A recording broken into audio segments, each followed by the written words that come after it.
Greetings, friends. Thank you for joining me for another Friday evening worship. It's not a midday quick worship, but let's have a Friday evening quick worship together.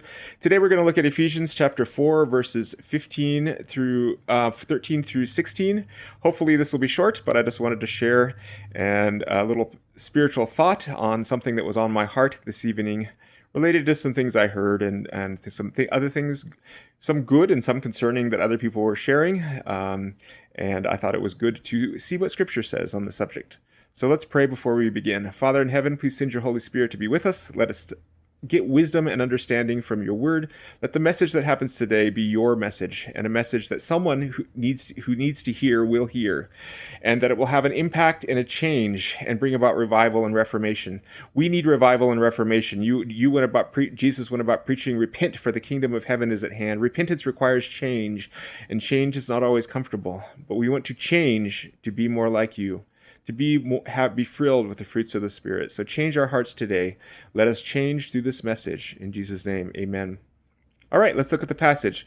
Ephesians 4:13 says, "Till we all come into the unity of the faith and the knowledge of the Son of God, unto the perfect man, unto the measure and stature of the fullness of Christ." 14, "That we henceforth be no more children, tossed to and fro, carried about with every wind of doctrine, by the sleight of men, and cunning craftiness, whereby they lie in wait to deceive." 15, "But speaking the truth in love, may grow up into him in all things, which is the head, even Christ." 16, "From whom the whole body, fitly joined together, and compacted, by that which every joint supplieth, according to the effectual working in the measure of every part, maketh increase of the body unto the edifying of itself in love." Some of that I may not read at the best. I hope you read along in your scripture. Let's go back to the beginning and see what this passage is talking about. In verse 13, it says, "Till we come into the unity of the faith." We need unity in the church, and many talk about unity. They talk about unity in the churches. We need unity with the Catholic Church. We need unity with Protestant churches. We need unity within. Unity is something that's talked about many places, and it is not in and of itself a bad concept. But the scripture is warning us against a false unity. Here it talks about that. What is unity of the faith? It is a knowledge of the Son of God. It requires knowing something. It isn't just compromise or giving up truth. No, it says unto the perfect man, unto the measure of the stature of the fullness of Christ. It compares it to children who are growing up into a belief. When children grow up, they don't know, they need to learn many things. They are ignorant of many things. And as we grow up into the stature of Christ, we can be a Christian and growing up into Christ. And at one time we were ignorant of many things, but as we grow, we become more knowledgeable, and we put that knowledge into practice. As one learns math concepts, one can then add and subtract, and then maybe you can do algebra, and you can do geometry, and you can do calculus. So as we grow, we become more skilled. As we grow as a Christian, we should become more skilled, and we should be growing as a Christian throughout our lives. So if we are not growing as a Christian, something is not right in our Christian relationship.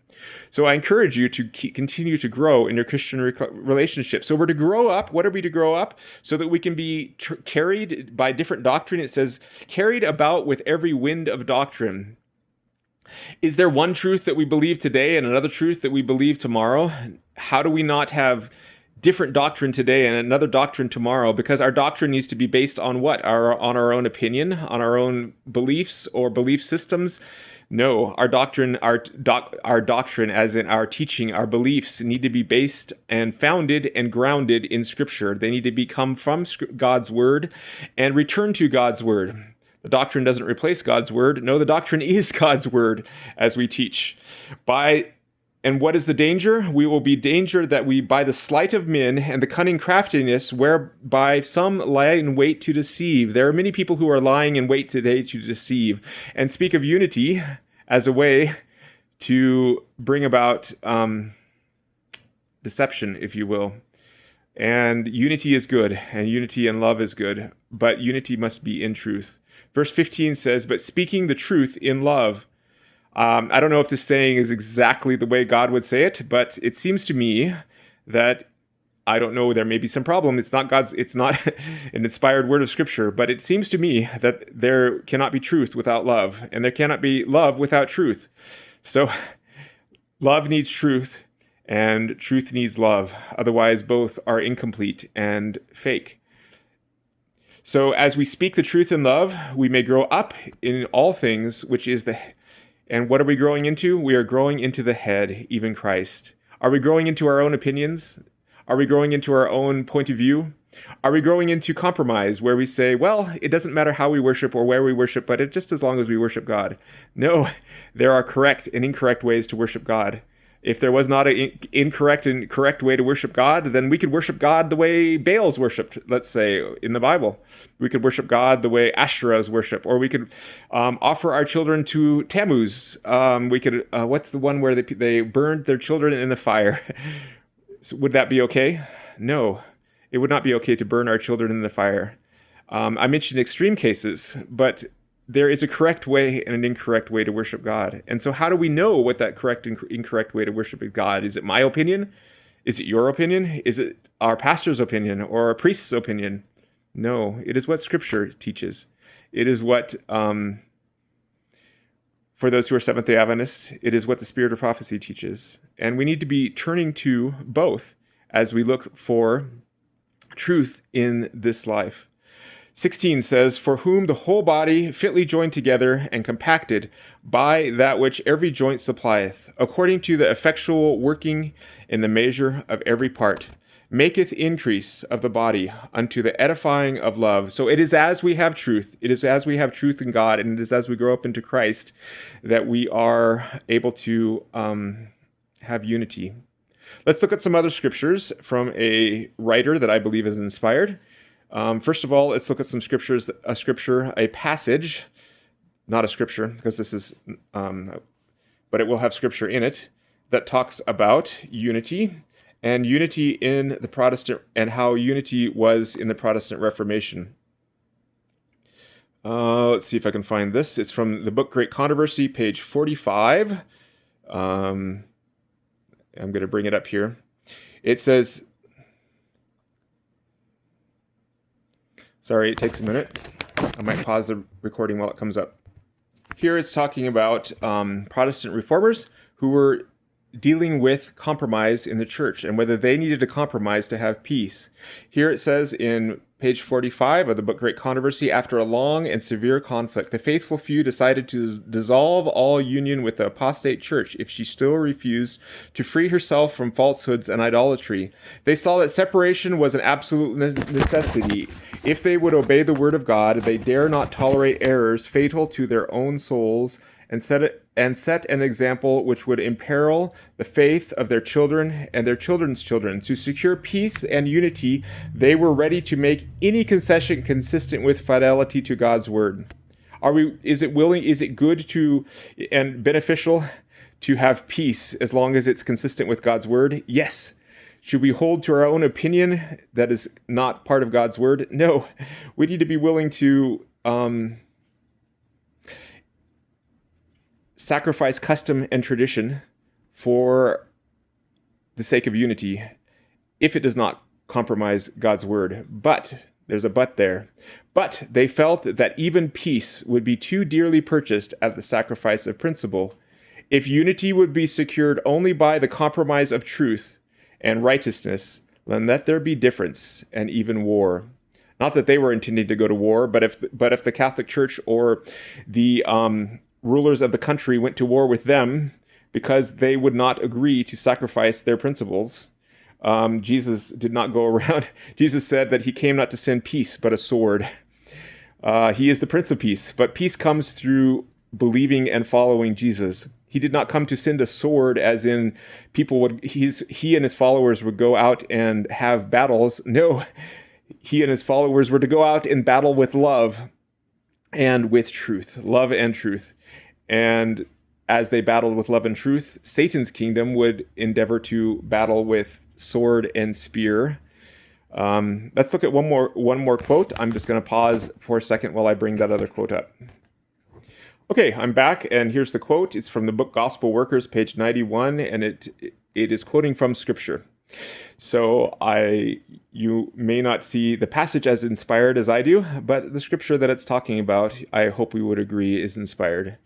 And I hope you will see, as any good Christian writing, I find it to be beneficial, and perhaps hopefully you'll find it beneficial also. Here it says, Jesus prayed for his disciples that they may be one, as thou, Father, art in me, and I in thee, that they also may be one in us. Jesus was praying that we may be one. Just before he said, sanctify them by thy truth. Thy word is truth. Does being one come by anything but truth? No, being one comes by truth. And I go on reading, and he had given them the promise, when he, the Spirit of truth, has come, he will guide you into all truth. John 16:13. Through the Holy Spirit, Christ will open more clearly to those who will believe on him that which he has inspired holy men to write concerning the truth. And it is thus that the unity for which Christ prayed is to be effectuated. We are to receive sanctification through obedience to the Word of God and the Spirit of truth. We cannot surrender truth in order to accomplish this union, for the very means by which it is to be gained is sanctification through the truth. Human wisdom would change all this, thinking this basis of union too narrow. Men would effect a union through conformity to popular opinions, through a compromise with the world, but truth is the basis of unity of God's people. We must be united through truth. And what is truth? Sanctify them through thy truth. Thy word is truth. God's scripture is truth. So as we turn for truth, we must be sanctified through studying God's word. And God's word talks about how we can have no compromise with Satan's kingdom. And when the way we worship goes around trying to see how Satan's kingdom worships their idols, how to have rock concerts and to have rock music and rock instruments, drums and electric guitars and snare trap sets and snare drums in our music service, I'm just going to be right out there. It is not consistent with God's will, because that is the way the world worships their idols. Either their idols are people, their idols are actually spirits. And yes, when you worship and pray that way, you may have good feelings in your heart. It may make you feel warm and fuzzy because it's very emotional. But that is not the way God has called us to worship. He's called us to worship in spirit and truth. And there's a way to worship that is correct, and there's a way to worship that is incorrect. And so we need to separate the two. There cannot be a compromise between the two. There cannot be hey, we want to save the young people, so we're going to have, no, it's the old people. I'm sorry, but in most experiences I find it's the old people who are pushing for the rock and roll music because they haven't grown. And I wish they would grow. I pray for them. But we need to be growing. We need to be repenting. We need to be changing. And we need to not be copying the world. And some might find this message hard to, Paul wrote things and said things that were hard. So just because a message is hard doesn't mean it's true. Not true. I could go into this much more, and I think it will be good, and God willing. There's people who have good series on this, Christian Berdal, and others who talk about the dangers of compromise in music and the dangers of having worldly ways of worship in the church. There can't be two. You can't have the world and the church. You got to choose one or the other. It doesn't mean that we have hymns and only old songs. No, we can have new songs. We can have different types of music, but not worldly music and not worldly way of doing things. And there's many more ways that we can not compromise, but the church is compromising, and people are compromising on a daily basis and advocating that is what we needed. We need compromise. We need to be loving to people who are compromising, and being loving. Yes, we must speak the truth in love, but we must speak the truth. There's more places we could talk about, but I've shared for 15 minutes now, and I hope you still love me. I love you, and I share from my heart what is a concern of mine today.